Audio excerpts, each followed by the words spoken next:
দেওয়ার জন্য দর্শক শ্রোতা যারা এখন দেখছেন এবং পরেও যারা দেখবেন সোশ্যাল মিডিয়ার মাধ্যমে,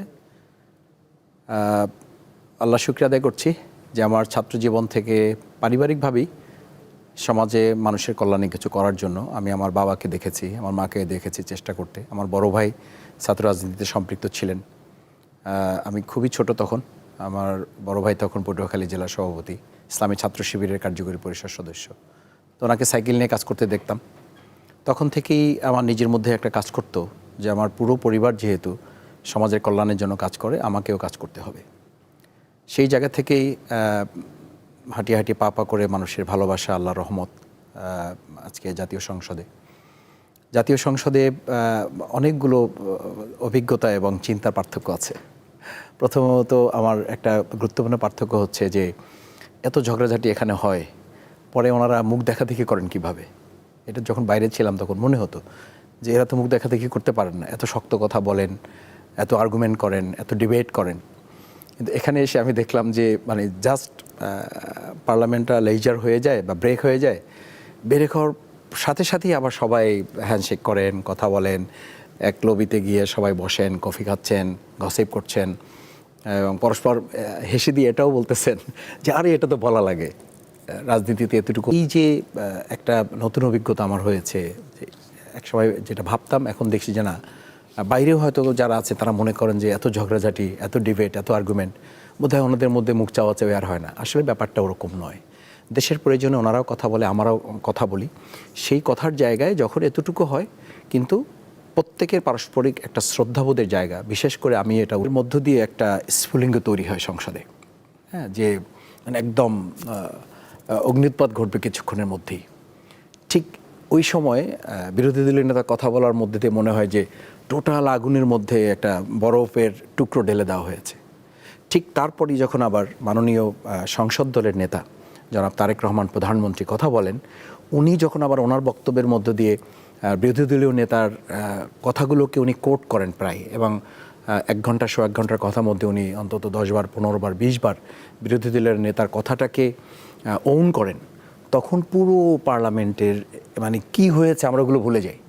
সবাই বলেন এটা, যে এটা ইভেন মাননীয় স্পিকার মহোদয় আপনারা শুনেছেন নিশ্চয়ই, যে উনি বলেছেন ওনার 7 বারের সংসদ সদস্যের জীবনে দিস ইজ এক্সেপশনাল পার্লামেন্ট, যেখানে বিরোধী দলীয় নেতার বক্তব্যের মধ্য দিয়ে পার্লামেন্টে একটা মানে সৌহার্দ্যপূর্ণ পরিবেশ তৈরি হয়। আবার সংসদ দলের নেতাও সেটাকে ওন করে আমাদেরকে এক কাতারে কাঁধে কাঁধ মিলিয়ে দেশের এবং জাতির প্রয়োজনে কাজ করার একটা অনুপ্রেরণা আমাদেরকে যোগান। এটা আমার কাছে, আমি আগে যেটা দেখতাম যে চরিত্র হনন করা, গালিগালাজ করা, গান গাওয়া, তারপরে প্রশংসা স্তুতি করতে করতে সময় শেষ করে ফেলা, এই জায়গাগুলো থেকে বলা যায় যে অনেকটা বর্তমান সংসদ মুক্ত অবস্থায় আছে এবং সামনে আমি আশা করি যে এটা আরও উন্নতি ঘটবে। আমরাও দেখেছি, হয়তো তারপরেও 2-1 বিভিন্নভাবে বলার চেষ্টা করেন, কিন্তু দেখেছি যে 2 পক্ষ থেকেই সেটাকে থামানোর একটা প্রচেষ্টা থাকে। বিগত সংসদগুলোতে সংসদ অধিবেশন দেখার জন্য ধরেন আমাদের ছোটবেলা বা তারপরের সময়গুলোতে অনেকের আগ্রহ থাকতো যে অমুক নেতার বক্তব্য শুনবো। ধরেন বদরুদ্দোজা চৌধুরীদের মতো নেতারা যখন ছিল, খুব ভালো কথা বলতেন। সুরঞ্জিত সেনগুপ্ত ছিলেন, খুব সুন্দর করে কথা বলতেন, কখনো কখনো খোঁচাও মারতেন। এগুলো এনজয় করার মতো ছিল। কিন্তু সেই জায়গাগুলো থেকে একটা পার্লামেন্টের গত 16-17 বছরে দেখেছি যে পার্লামেন্টে কি হয় বা কি আলোচনা হয় মানুষের খুব বেশি আগ্রহ ছিল না। সেই আগ্রহের জায়গাটা হয়তো ফিরে এসেছে। জামাত, আপনার যে রাজনৈতিক দল, তারা এখন প্রধান বিরোধী দল। বিরোধী রাজনীতিতে সবচাইতে বড় বাস্তবতা কি মনে হচ্ছে এখন? বিরোধী রাজনীতিতে সবচেয়ে বড় বাস্তবতা হচ্ছে যে আমরা যে নির্বাচনী ইশতেহারে যে কথাগুলো বলেছি, সেই কথাগুলোর কারণেই তো আমাকে ভোট দেওয়া হয়েছে। যেমন ধরুন, আমি বলেছি যে 60 দিনে, 16 ডেজে আমি আমার এলাকার মাদকের কবর রচনা করব। আচ্ছা, আমি বলেছি 90 দিনে দুর্নীতির লাগাম টানব। এরকম মানে বেসিক কিছু বিষয় বলেছে। এরকম আরও আমাদের অন্যান্য পার্লামেন্ট এরকম বেসিক বিষয়, আমি 2টা রাস্তা করে দেওয়া, 2টা ব্রিজ করে দেওয়া, 2টা স্কুল করে দেওয়া, 2টা মসজিদ, 2টা মন্দির, 2টা উজুখানা, কিছু টিউবওয়েল, এটা ইস এ রেগুলার ডেভেলপমেন্ট। এটা আমি না থাকলে আরেকজন থাকলে করবেন। কিন্তু আমি যে বেসিক এগুলো দিয়েছি, মানুষের কাছে অ্যাপিলগুলো করেছি, তাদের সাথে যে এগ্রিমেন্টগুলো করেছি, এই এগ্রিমেন্টগুলো এখন রাষ্ট্রের সহযোগিতা না পাওয়ার কারণে আমি এটা করতে পারছি না। এটা হচ্ছে বিরোধী দলের পার্লামেন্টের মেম্বার হিসাবে আমার জন্য সবচেয়ে বিব্রতকর এবং আমার জন্য বড় চ্যালেঞ্জ। এখন ইতিমধ্যে যদিও মাদকের ব্যাপারে আইন পাশ হচ্ছে, দুর্নীতির ব্যাপারে লাগাম টানার কথা বলা হচ্ছে, কিন্তু এটার সাথে কিন্তু এটাও দেখা যাচ্ছে যে জনগণ এখন নতুন কথা বলছে যে যেখানে দুর্নীতির লাগাম টানার কথা, লাগাম চেপে ধরার কথা, সেখানে তো জাতি এখন অন্য কিছু চেপে ধরার কথা দেখছে, যেটা আমাদের দেশের জন্য, জাতির জন্য, গোটা বিশ্বের মানচিত্রে এটা আমাদের জন্য লজ্জার ব্যাপার। তো এইরকম জায়গাগুলোতে আমরা দুর্নীতির কোনো কোনো লাগাম টানা তো দূরের কথা, বরং কোনো কোনো ক্ষেত্রে এটা বেড়ে যাচ্ছে।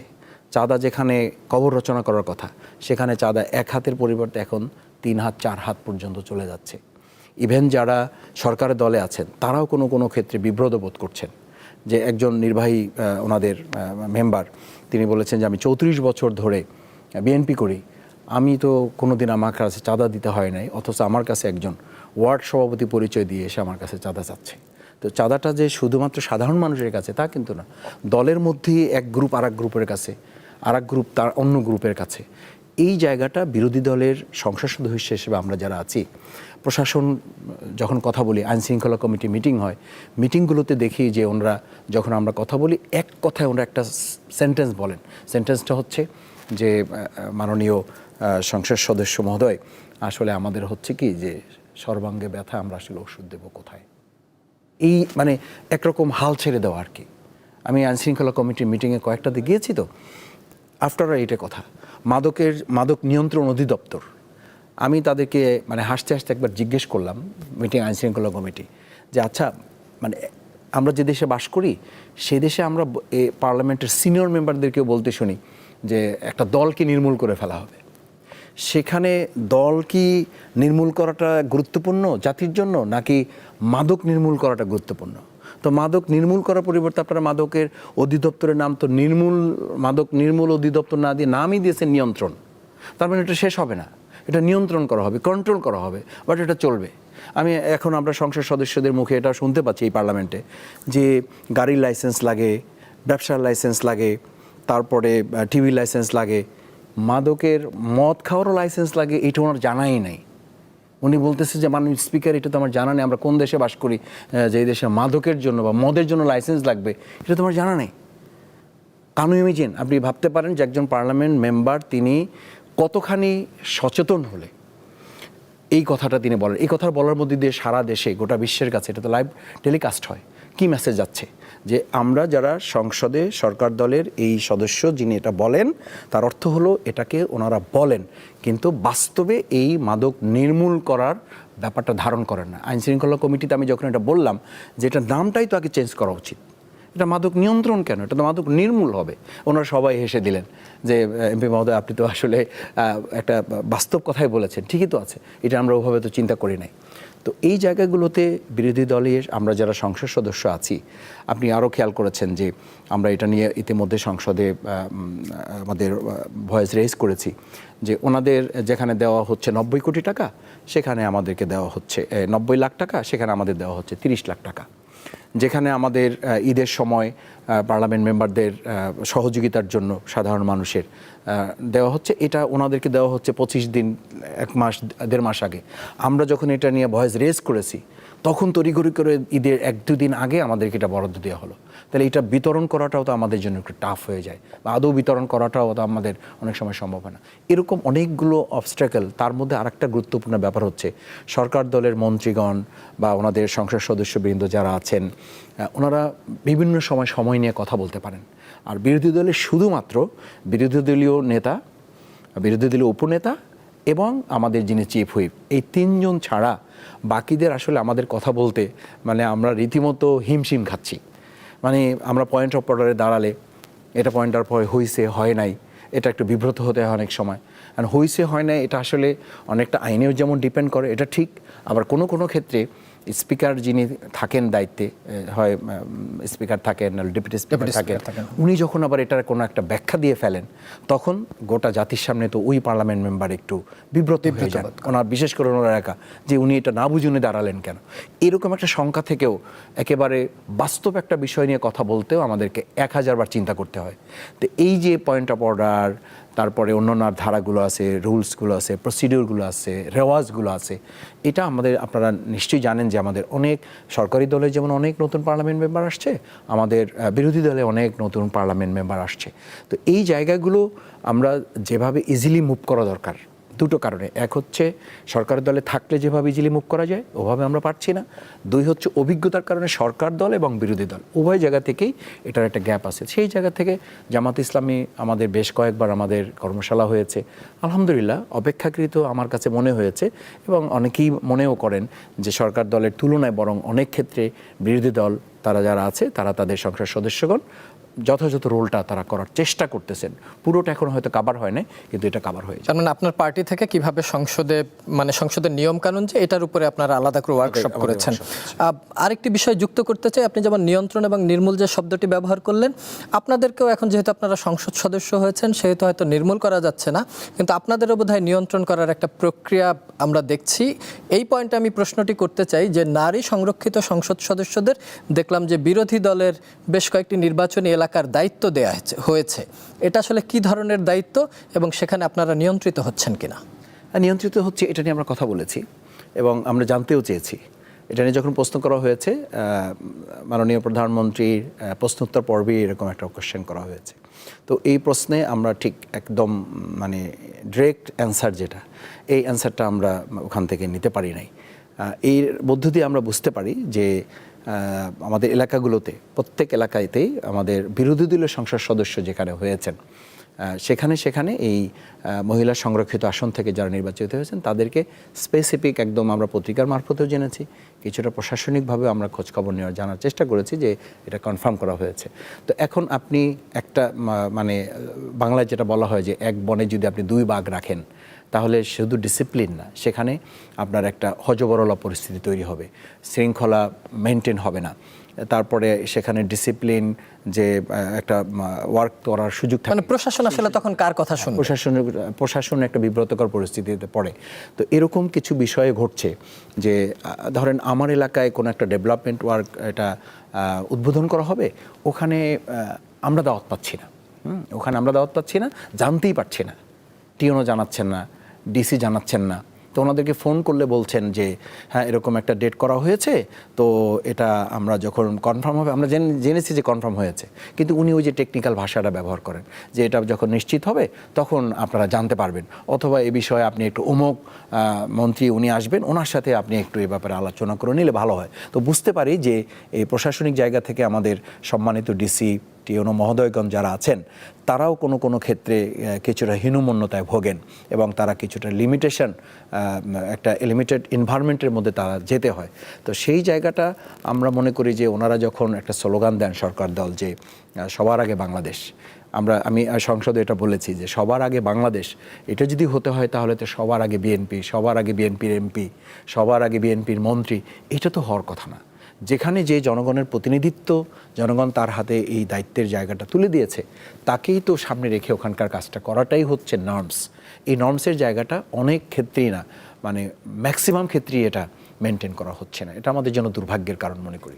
আপনারা বিরোধী দলে যারা আছেন, আপনাদের একটা জোটও আছে, আমি জোট নিয়ে এখনই প্রশ্ন করছি না, একটু পরে যাব, কিন্তু আপনারা জামায়াত ইসলাম যে ধরনের রাজনীতি করতেন 24-এর এই বিপ্লবের পর, তো রাজনৈতিক জায়গায় এই ইয়াং জেনারেশনের কাছ থেকে হয়তো একটা ভিন্ন ধর্মী প্রত্যাশা ছিল। আপনি যদি একটু ছোট করে বলেন, কারণ একটু পরে বিরতিতে যাব, সেই ক্ষেত্রে কি আসলেই কোনো পরিবর্তন এসেছে আপনাদের রাজনীতিতে?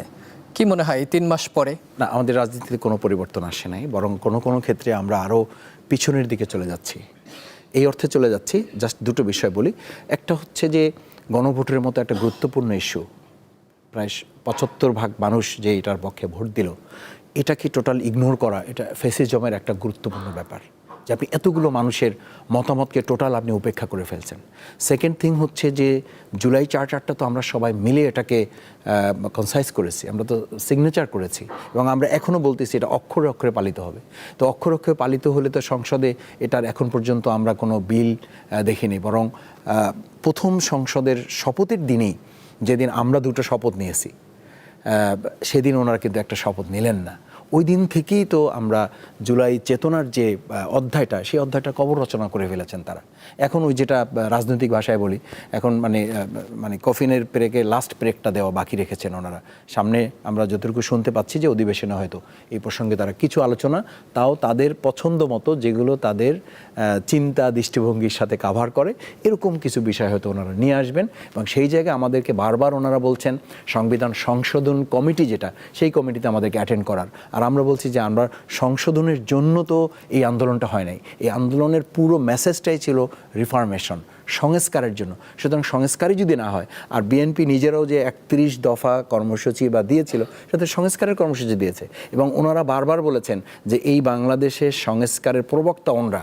কিন্তু এখন খুব দুর্ভাগ্যজনকভাবে আমি পার্লামেন্টে আমার বক্তব্যে বলেছি যে কী যে একটা হয়েছে, আগে বাংলাদেশে ইসলাম ফোবিয়া ছিল, আর এখন বর্তমান সরকারের মধ্যে আমি সংস্কার ফোবিয়া দেখি, যে ওনারা সংস্কার শব্দ আর মুখে নিতে চান না, এক্সিকিউশন তো পড়ে, মানে এই শব্দটাকেই ওনারা এখন ভয় পাচ্ছেন। বাংলাদেশে ইসলামী রাজনীতি কি এখন শুধু ধর্মভিত্তিক রাজনীতি নয়, বরং সুশাসন ও কল্যাণ রাষ্ট্রের বিকল্প মডেল হিসেবে উপস্থাপন করতে চাইছে, বা আপনারাও চাইছেন? দেখেন, ইসলামী কল্যাণ রাষ্ট্র আর ইসলামী রাষ্ট্র দুটোর মধ্যে পার্থক্য নাই। পার্থক্যটা হচ্ছে স্টার্টিং একটা গ্রাজুয়াল সিস্টেম। আপনি জাস্ট ছোট্ট একটা ব্যাপার দেখেন যে মদ যখন ইসলামে হারাম করা হয়, একদম একটা রাষ্ট্রের মধ্যে মদের বা এইটা যখন সকল জেনারেশন এটাতে প্র্যাকটিসিং, আল্লাহ সুবহানাহু ওয়া তাআলার সুন্নতটা আমি যতটুকু বুঝেছি, আমারও ভুল হতে পারে, যে এটা প্রথম বলা হলো যে এটার মধ্যে কোনো উপকার নাই, পরে বলা হলো এটা নামাজের সময় খেও না, পরে বলা হলো যে এটা এই প্রসেসের মধ্য দিয়ে এটাকে তোমরা মানে ইগনোর করো, একটা পর্যায়ে চতুর্থ পর্যায়ে গিয়ে এটাকে হারাম করে দেওয়া হলো। এটা কি নবীজির সুন্নতের জায়গায় না না, নাকি ইসলামের বেসিকটাই হচ্ছে এটা, মানে এই 4 ধাপে মদকে হারাম করা হয়েছে।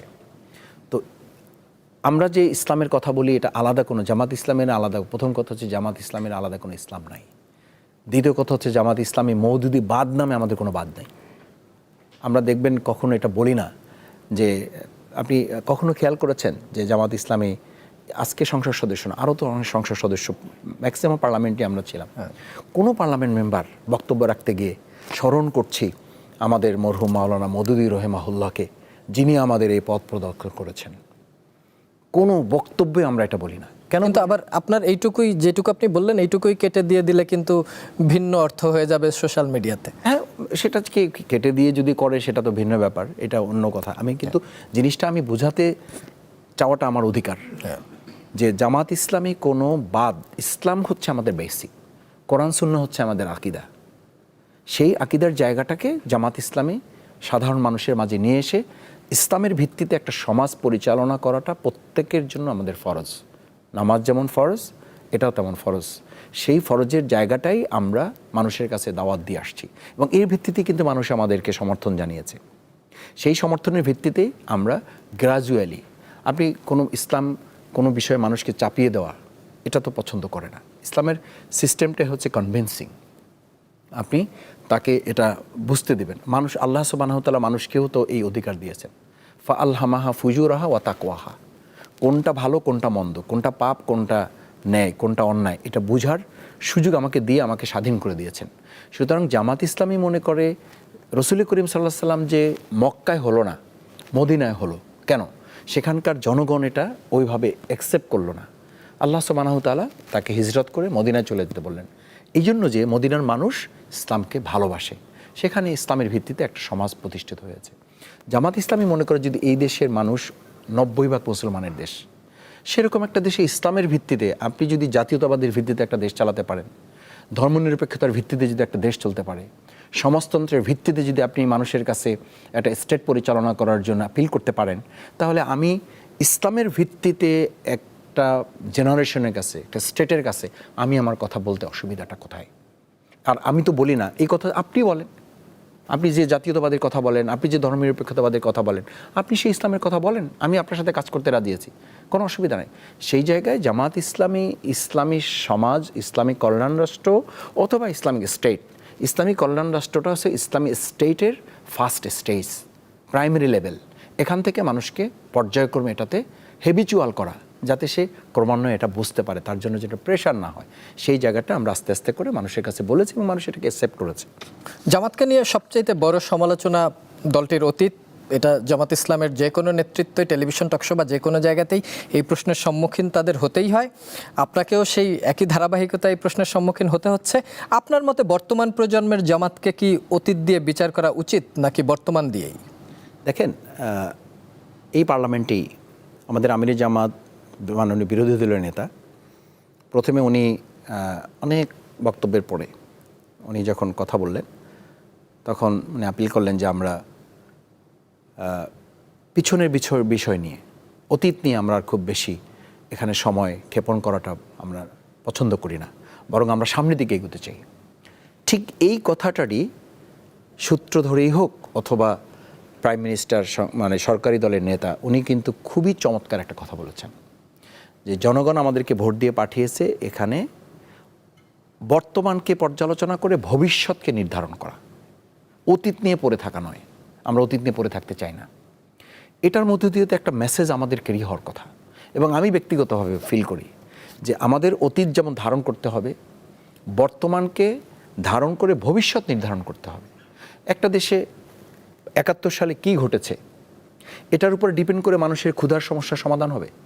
71 সালে কি ঘটেছে সেটার উপরে ভিত্তি করে কি আমার দেশের দুর্নীতির কমানো বাড়ানোর কোনো ইথিক্স নির্ধারণ হবে? 71 সালে কি ঘটেছে সেটার উপরে ভিত্তি করে কি আজকে আমাদের দেশের সবচেয়ে মরণ ব্যাধি হচ্ছে মাদক, এটার সমস্যার সমাধান কি 71-এর উপরে চুলচেরা কসলানো বিশ্লেষণ করলে কি এটার কোনো ওয়ে বের হবে? বের হবে না। আমি শফিকুল ইসলাম মাসুদ, আজকে আপনি কোন ভিত্তিতে 71-এর সাথে সম্পৃক্ত করে আপনি আমাকে আসামির কাঠগড়ায় দাঁড় করবেন? কিসের ভিত্তিতে? আমার তো ওই সময় জন্মই হয় নাই। ধরে নিলাম ওই সময় যুক্তির বিচারে ধরে নিলাম ওই সময় কিছু প্রবলেম হয়েছে। কি প্রবলেম হয়েছে? একটা রাজনৈতিক ডিসিশন। রাজনৈতিক ডিসিশন তো ভুল করে রাজনৈতিক দলগুলো, এটা শুধু আমরা না, বিভিন্ন রাজনৈতিক দল বিভিন্ন সময় ডিসিশন নিতে ভুল করেছে। কোন রাজনৈতিক দল কতবার ক্ষমা চেয়েছে? আমি রিসেন্ট শুনলাম আমাদের সংসদে মাননীয় মহাসচিব বাংলাদেশ জাতীয়তাবাদী দলের স্থানীয় সরকার পল্লী উন্নয়ন মন্ত্রী মির্জা ফখরুল ইসলাম আলমগীর আমাদের একবার ক্ষমা চাওয়া উচিত ছিল। আমি ওনার প্রতি শ্রদ্ধা রেখেই বলছি, ওনার তো খোঁজখবর রাখা উচিত বা দুই একটা মিডিয়ার বক্তব্য তো শোনা উচিত।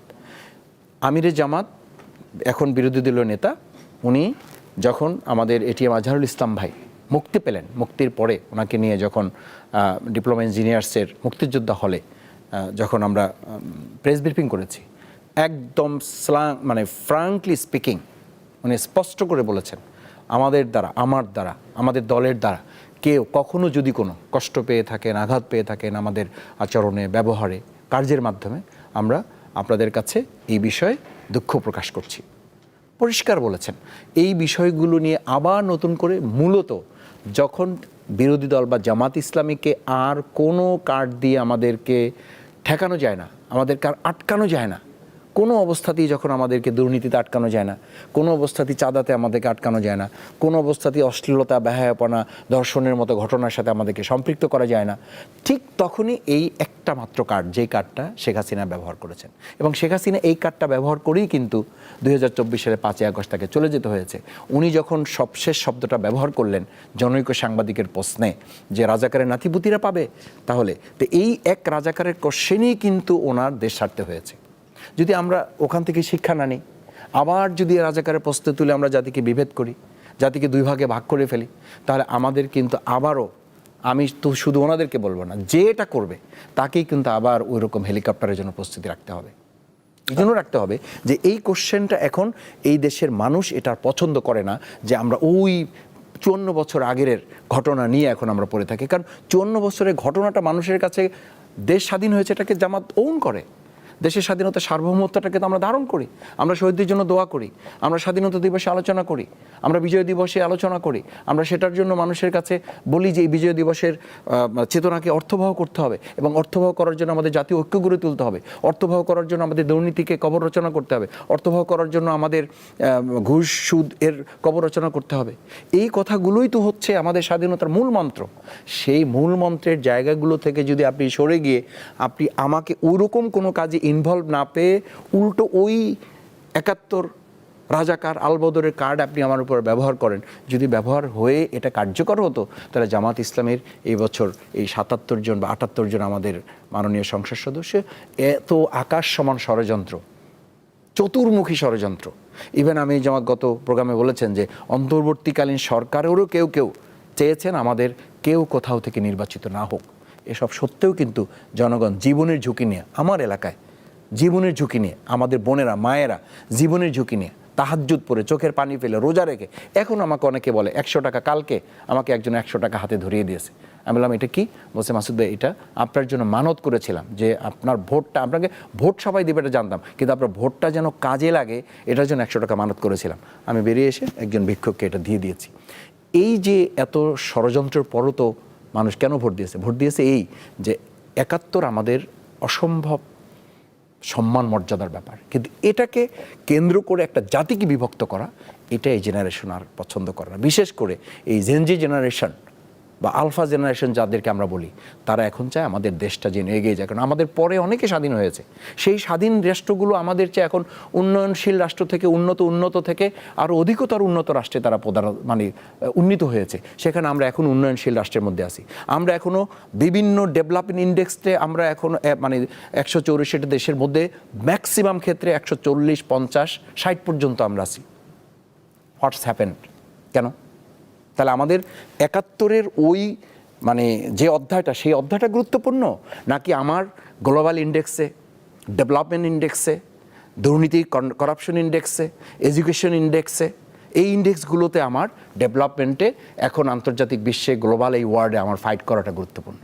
জামাত মনে করে ওই জায়গাটাকে আমাদের ধারণ করতে হবে। তার মানে রাজনৈতিক যে ডিভাইডেশনের কারণে রাষ্ট্র পিছিয়ে থাকে, সেই জায়গাটাই আপনাদের মূল জায়গা। ৭১ নিয়ে আপনাদের দুঃখ আছে এবং সেই জায়গায় আপনাদের কেন্দ্রীয় নেতৃত্ব দুঃখ প্রকাশও করেছে যে ওই ভুলকে তারা আর নতুন করে টানতে চান না। তরুণদের একটি বড় অংশের কথা বললেন যে জামাতের রাজনীতির প্রতি আগ্রহ দেখাচ্ছে, বা ছাত্র শিবির, যদিও আপনারা বলেন যে ছাত্র শিবির এবং জামাত ইসলাম আলাদা সংগঠন, কিন্তু তারপরে আমরা দেখি যে পরম্পরা রয়েছে একে অপরের মধ্যে। আগের যিনি ছাত্র শিবিরের সভাপতি ছিলেন তিনি দেখলাম সম্প্রতি জামাতের শপথ নিয়েছেন। এটা কি আদর্শের আকর্ষণ, নাকি অন্য দলগুলোর প্রতি হতাশা, যে কারণে আপনাদের সমর্থন কিছুটা হলেও বেড়েছে? জামাত ইসলামী ছাত্র শিবির তো আসলে লক্ষ্যের দিক থেকে আমাদের একটা মিল আছে। আমরা একটা ইসলামিক ওয়েলফেয়ার স্টেট যেমন চাচ্ছি, ছাত্র শিবিরও হচ্ছে সেরকম কিছু যোগ্য নেতৃত্ব তারা গড়ে তোলে। প্ল্যাটফর্মটা শুধু আলাদা। তাদের আমাদের যেমন অন্য রাজনৈতিক সংগঠনগুলোতে বলা হয় যে তাদের ফাদার অর্গানাইজেশন আছে, মাদার অর্গানাইজেশন আছে। আমাদের এরকম ফাদার বা মাদার অর্গানাইজেশন বলে কিছু নেই। ছাত্র শিবির অ্যাবসোলিউটলি একটা, তারা স্বতন্ত্র ছাত্র সংগঠন। তারা তাদের নেতৃত্ব ঠিক করে, তারা তাদের নির্বাচনী প্রক্রিয়াটা তারা ঠিক করে।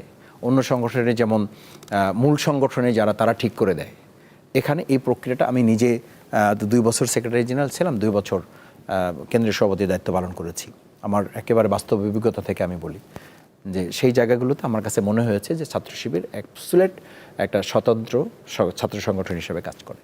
আর সেই জায়গায় ছাত্র শিবির থেকে জামাত ইসলামীতে যারা এসে জয়েন করে, এবার এটা খুব স্বাভাবিক। এই জন্য স্বাভাবিক যে ছাত্র শিবিরের যে ধারণাটা লালন করে, সে যে অ্যাক্টিভিজমটা সে ফলো করে, সেই অ্যাক্টিভিজমগুলোই জামাত ইসলামী করে।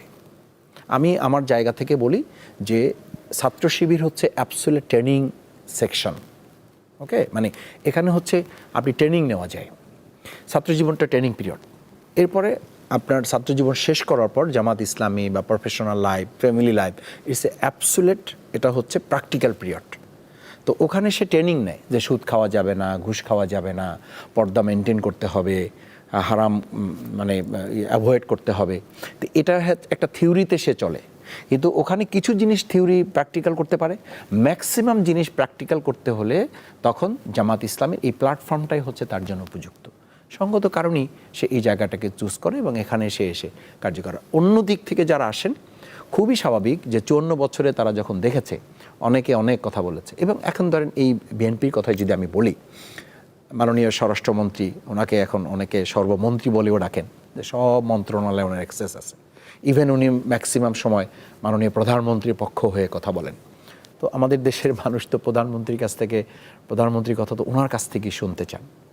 উনি বলেন, কিন্তু ম্যাক্সিমাম কথাই আমরা দেখি যে ওনার পক্ষে কথা বলেন। তো মাননীয় স্বরাষ্ট্রমন্ত্রী উনি যখন এই কথাটা বললেন যে এই জুলাই সনদ অ্যাবসুলেট, এটা একটা প্রতারণার দলিল ছাড়া আর কিছু না, তাহলে উনি এই দীর্ঘ সময় কমিশনের সাথে সময় দিলেন, দলের প্রতিনিধিত্ব করলেন, সাইন করলেন, তাহলে উনি প্রতারণের দলিলে সাইন করলেন কেন? এই কোশ্চেনের জবাব ওনার কাছে কে চাইবে?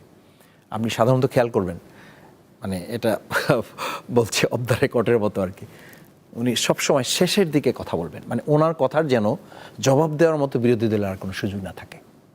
হ্যাঁ থাকে, বিরোধী দলের নেতার সাথে সৌজন্য কার্টিসিতে এটা যায় না যে স্বরাষ্ট্রমন্ত্রী যা এবং উনি যেভাবে কথা বলেন ওই কথার আলোকে মাননীয় বিরোধী দলের নেতা ওনার পক্ষে ওই কথার জবাব দেওয়াটা মানানসই হয় না। সঙ্গত কারণে দেখা যায় ওটা থেকে যায়।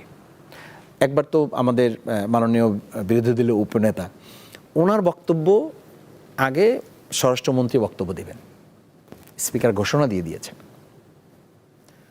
উনি বললেন যে আমি মাননীয় বিরোধী দলের উপনেতার পরে কথা বলতে চাই। স্পিকার একটু বিব্রত হলেন, উনি আবার রুলিং দিলেন, বললেন যে ঠিক আছে মাননীয় বিরোধী দলের উপনেতা, আপনি একটা কথা বলার জন্য আপনাকে ফ্লোর দেওয়া হলো। তো তাহের ভাই সিনিয়র মানুষ কিছুটা, স্বাভাবিকভাবেই উনি দলের নায়েবে আমির, উনি দাঁড়িয়ে কিছুটা প্রতিক্রিয়া ব্যক্ত করেছেন যে মাননীয় স্পিকার, আমি অত্যন্ত বিনয়ের সাথে আপনাকে বলছি, যেখানে স্পিকারের মানে কথাকে কাউন্টার দিয়ে একজন মাননীয় মন্ত্রী বা সরকার দলীয় একজন মাননীয় সংসদ সদস্য কথা বললে ওটা চেঞ্জ হয়ে যায়, আমি এরকম একটা সময় আমি কথা বলতে চাচ্ছি না, আমি আজকে আর কথা বলবো না। তো যখন বললেন তখন মাননীয় স্পিকারের পক্ষ থেকে ওনাকে একটু মানে বলার চেষ্টা করা হলো যে ওকে ঠিক আছে, আপনি কিছু মনে না করে আপনি কথা বললে ভালো হয়, আপনার কথাটা আজকে অনেক গুরুত্বপূর্ণ। তো যাই হোক, এরপর উনি কথা বলেছেন, আমি বিরোধী দলের নেতা ওনাকে বলেছেন যে ঠিক আছে আপনি কথা বলেন, আপনি তো যেটা বলার সেটা আপনি বলে ফেলেছেন, এখন আপনি কথা বলেন।